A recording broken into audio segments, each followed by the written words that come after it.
golf has just been so incredible for me. I'm 64 years old. I started when I was 4 years old. I played amateur golf all my life. And the one big mistake I made in my life, I made several, but the one big mistake I made was turning pro in 1998. And the only reason I turned pro was for the money. I was going through a divorce. The company was changing. Unfortunately, original equipment manufacturers in the United States were starting to go overseas to get their products so that they could make more money and more profit. And so that was changing the product that we sold, steel and molded rubber and castings. So everything was changing, and this divorce was a bad thing.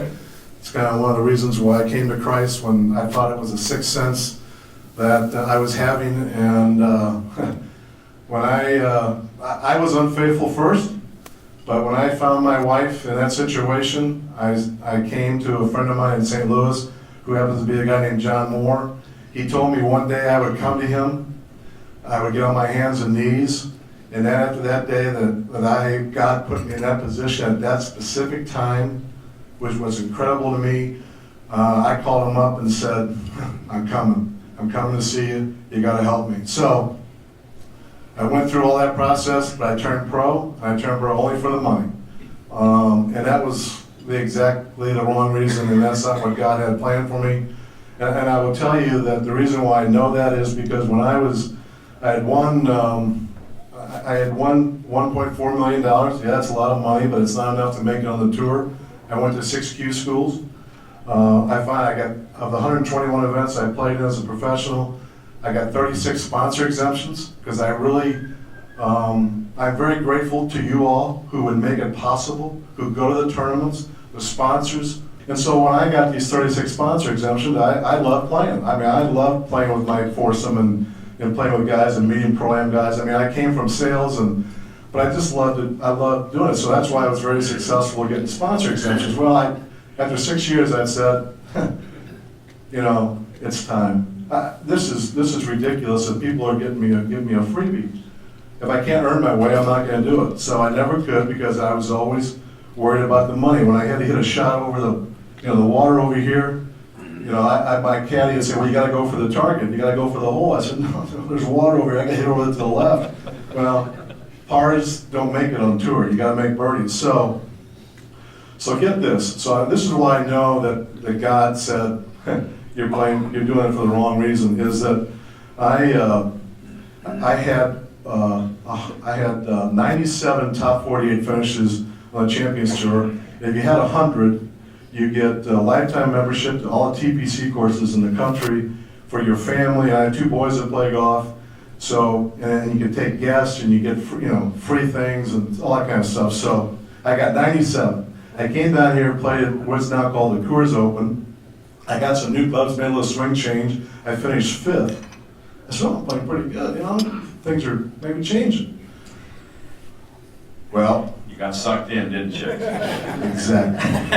So I get offered a sponsor exemption to the Valencia tournament, the AT&T Valencia tournament, from a friend of mine, Brian Fitzgerald. I said, Brian, because I was doing some different things, selling some products for one of the companies I worked for in St. Louis, and so he said, I want you to take the sponsor exemption. You're really good with our sponsors and the people. I said, Brian, give it to somebody else. Give it to somebody who's going to use it. I'm not going to play professional golf. I'm not going to play in the tour anymore. He said, Jim, you're really good with it. Come take it. Then I go, well, okay, what if I make top 48? Then I get 98. Then maybe I can get another sponsor, 99, So that was my thing. Guess where I finished in that tournament? Last. Dead last. when that putt went in the 18th, when it went into the hole in the 18th, I looked up and I said, I got the message. I was done. So, anyway. And that is embarrassing. You didn't even beat Jim Dent, who was about 75 at the time. According to him, or? Yeah, I don't know. We still don't know. The book is still not still don't closed know. on Jim Dent, and he actually did turn 50. But it's really something how the fruits of the game really tempt you. It's almost like the fruits of life. it's like, what will you do to get this? And you basically said, okay, I don't care what it costs, I'm going after it. I know it's not right, you knew it wasn't right in your head. I remember that week, we were covering that event on the Golf Channel, and I was in the locker rooms, and Jim is right. There was a lot of animosity towards guys like Jim, who came from the outside world, like Jay Siegel. We basically felt as players on the PGA Tour that guys like Jim were just basically cherry picking, and especially when they come in and get all these sponsor exemptions. So I remember when you came back, and I think you were selling Toomey luggage products or something like that. Well, that's my competitor, Swiss Army. Okay, sorry. Wow, that was a big bogey right there. I'll tell you, you're going to start talking about how you professionals didn't get like guys like me. Leonard Thompson says to me, Oh, brother. If Leonard Thompson, I'm sorry, gentlemen, but we're going to have Q&A, so please, but Leonard Thompson said to me on the putting green in Cincinnati, he said, Jim, I really like you, but he said, I just want to tell you one thing. A lot of us think that the tour is only for the guys who play the PGA Tour, and it's not for guys who played Walker Cup, who are appliance salesmen, referring to Walter Hall, Right. who was beating him regularly, by the way. Yeah. It's not for foreigners, or is it for club pros? Right. It was only for those guys. And I said, Leonard, why don't you get a life and go play golf and just, why are you worried about me? It really is something to see. God does work in so many ways, and we're all evidence of that. And it seemed like, Jim, you and I had a brief conversation on the phone. You say you're just a neophyte. I think everybody feels like they don't do enough in their relationship with God. But it's almost like trying to find the perfect golf game. You never really have that, am I doing the right amount? And we're all here today, trying to find out how we can, give a little bit more. And what do you think in your walk with Christ? I mean, you had told me on the phone that I'm just a beginner. What's the end of the line for you? I mean, what would you like to do in that way? That's what I pray every day about. I tell everybody, particularly Tom and some of my golfing friends, yeah, I may be a plus 0.4. That's really not how I played yesterday. So you're giving me shots. Yeah. Okay. But important things. But I say I'm a 16 handicap in Christianity, and I've got so much to learn. And I'm going to change. I mean, I've been going to a thing called a class called Men's Fraternity. It's a 3-year program, and I'm on my 3rd year. I'm learning more. I'm going to try to get involved more and try to even start one. A couple of my sons don't live in St. Louis. If they did, they'd be going to this class. I'm trying to get their friends, some young people, because if I had gone to this class when I was a young man, I wouldn't have gotten divorced. My life would have been different. I wouldn't have been a C&E person. I would have gotten my hands and knees a lot more than I do. So I'm going to try to make a little bit of a difference with trying to get Men's Fraternity going. I was going to talk to Steve about the success you all have with this golf fellowship, and try to maybe start one of those in St. Louis. I got to figure out a way to give back. I pray every day about why am I here, what's the purpose. I'm 64 years old. I know the Bible says patience, and that's the thing I'm struggling with is that, Lord, please, come on, I want to start. So I'm trying to figure out a way. Tom talked about Walker Cup, and if I could just share a couple of things with you about the 2011 Walker Cup. Yes, I wanted to win. I've been a slug all my life. I've been a heathen, and I only cared about winning. I would not, in match play, when I was playing somebody at the Missouri Amateur or playing somebody at the U.S. Amateur, if they hit a good shot, I never said a word. I walked down the other side of the fairway and never spoke to them because it was all about me beating that person.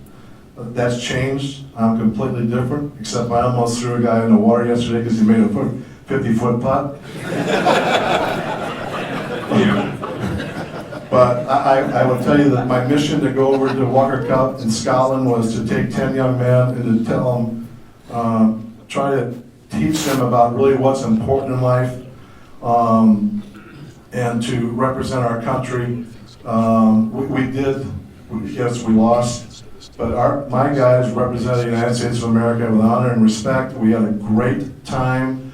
The people over in Scotland, as I traveled the week after with my two sons and some other friends, we heard about, people came up to us and said we were pulling for the GB&I team, but after we watched you and we watched your team on TV and the interviews they did, we started pulling for you guys. One of the things that happened to me on in my Walker Cup that was pretty special was that my Walker Cup ended on 9/11/2011. And I had a special hat, I don't know if anybody read about it, but I had a special hat made that I had on here. It says "Never Forget," and we wore this hat strictly on Sunday morning. On Sunday. But what was really special is that on Sunday morning I read this to the team. If you allow me to read this to you. Greetings to the USA Walker Cup team gathered in Aberdeen, Scotland for the final round of the 2011 Walker Cup match. Congratulations on being selected to represent the United States in the 2011 Walker Cup. Your hard work and dedication led to this prestigious honor. You have set an example of determination and perseverance that is a source of pride for your families, your communities, and our nation. As you compete, I hope you will reflect on the freedoms you enjoy as Americans. Remember those who have defended your liberty and way of life. I know you will represent the United States with honor and pride.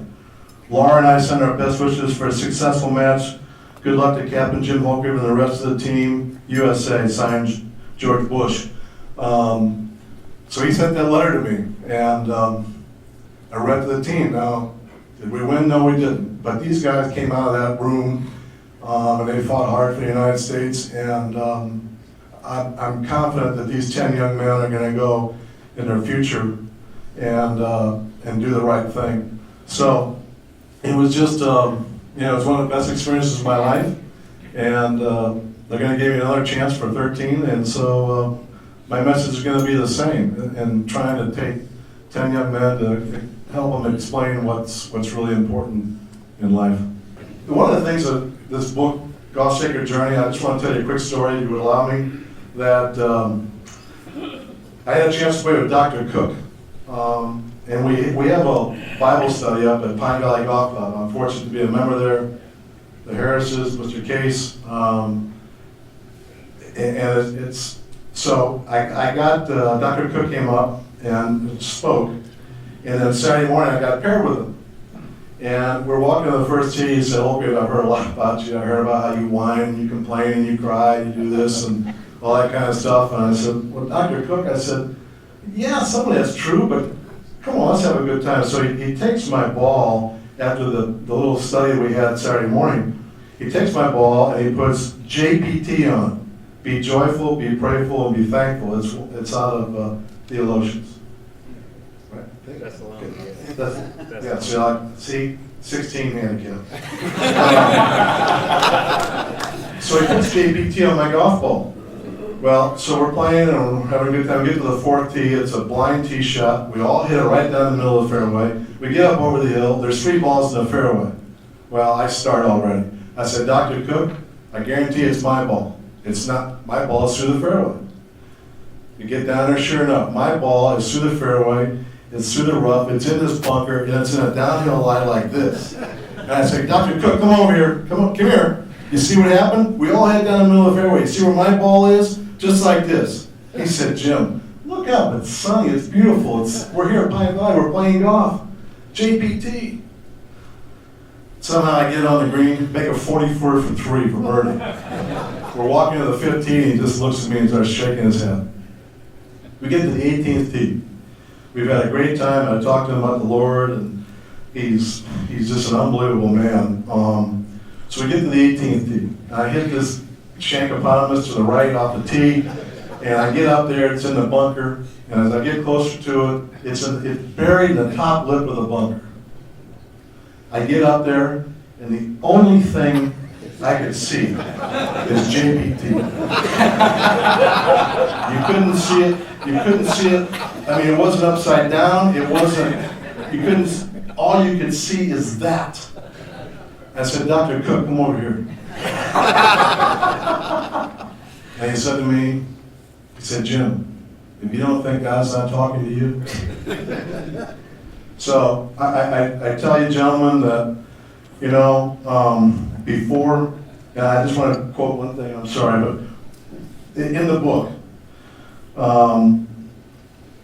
one thing that was, it's always been my way, and that's why I'm going to change it. It says, somebody said, you are well on your way to living a life controlled by a score. Let me let you in on a secret. Life in the end will be measured by significance, not a golf score. Significance will be defined by your character, relationships, values, virtues, and faith, not by a golf score. The book I am holding reveals that we will all stand before our Maker someday and give an account of our life. He goes on to say that all the insignificant wood, hay, and stubble of our lives will be consumed by fire, revealing the significant costly metal and precious stones remain unscathed by fire. It looks to me like you are well on your way to a bonfire of insignificance. I challenge all you men and ladies to be significant in your life and to help young people and to do what you do great. For you to be here, thank you so much. What an honor it is. And for all for what you do. And just thank you. I'm honored. Thanks, Jim.